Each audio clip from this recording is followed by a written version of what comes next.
ഇന്നലെ കാണിച്ചതിൻ്റെ പൂച്ചമുത്തെന്നൊക്കെ ചെറുപ്പത്തിലൊക്കെ നമ്മൾ കേട്ടിട്ടുണ്ടാവും. ഈ പാടവരമ്പത്തൊക്കെയാണ് ഇത് കൂടുതലുണ്ടായിരുന്നത്.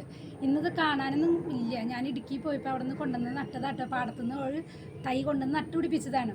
അപ്പോൾ ഇതിൻ്റെ ഒരു പ്രത്യേകത വെച്ചാൽ നമുക്ക് ചെറുപ്പത്തിലൊക്കെ നമ്മൾ മാല ഉണ്ടാക്കാനും കൈ ചെയിൻ വളയൊക്കെ നമ്മൾ ഉണ്ടാക്കിയിട്ടുണ്ട് ഇതുകൊണ്ട്. അപ്പോൾ ഇതിൻ്റെ ഉള്ളിൽ ഈ ഭാഗം കൊണ്ടാണ് ഇത് നമ്മളിങ്ങനെ കളയാൻ പറ്റും. സൂചി വെച്ച് കളഞ്ഞു കഴിഞ്ഞാൽ അതിൻ്റെ ഇതുകൊണ്ട് അതിനകത്ത് കൊണ്ട് നമുക്ക് നൂല് കോർക്കാൻ പറ്റും. അങ്ങനെ മാല ഉണ്ടാക്കാൻ പറ്റും. ഇപ്പോൾ വീട്ടിൽ നട്ടുപിടിപ്പിച്ച് കഴിഞ്ഞപ്പോൾ എൻ്റെ മോള് അവളുടെ സ്റ്റൈൽ ഉണ്ടാക്കിയതാട്ടോ. ഒരു ചെറിയ ക്ലിപ്പ് ഉണ്ടാക്കിയിട്ടുണ്ട്. ഇതിൻ്റെയൊക്കെ വിത്തുകളൊക്കെയാണ്. ഇത് വിത്ത് തന്നെയാട്ടോ. ഇത് നമുക്കങ്ങനെ നട്ട് കഴിഞ്ഞാൽ മുളച്ച് വരും. അതുപോലെ പേന ഫുൾ അവൾ പേന ഇങ്ങനെ കവർ ചെയ്തിട്ട് ഗിഫ്റ്റൊക്കെ കൊടുക്കാനായിട്ട് കുട്ടികൾക്കൊക്കെ ഇഷ്ടപ്പെടും.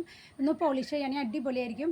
അപ്പോൾ ഇത് ഭയങ്കര ഭംഗിയാണ് കാണാനായിട്ട്. ആ പഴയ ഓർമ്മകൾക്കൊക്കെ വേണ്ടിയിട്ടാണ് ഇതെടുത്തത്. എൻ്റെ ഇതൊക്കെ വിത്താണ് ഇതിൻ്റെ. ഇതേ ഉണ്ടാ ഇതാണ്. ഇത് ലൈറ്റ് കളറായിട്ടും വരും ഡാർക്ക് കളറായിട്ടും വരും കേട്ടോ. ഇതൊക്കെ മിക്സ് ചെയ്ത് നമ്മൾ ഇതുണ്ട്. ഇത് ലൈറ്റ് കളറാണ്. നല്ല ഭംഗിയാണ്. ഇത് നമ്മുടെ വീട്ടിലൊക്കെ ഒരു ചെടിയായിട്ട് വളർത്താം. ആമസോണിലും ഫ്ലിപ്കാർട്ടിലൊക്കെ ഇതിൻ്റെ വിത്തിനൊക്കെ നല്ല റേറ്റാണ്.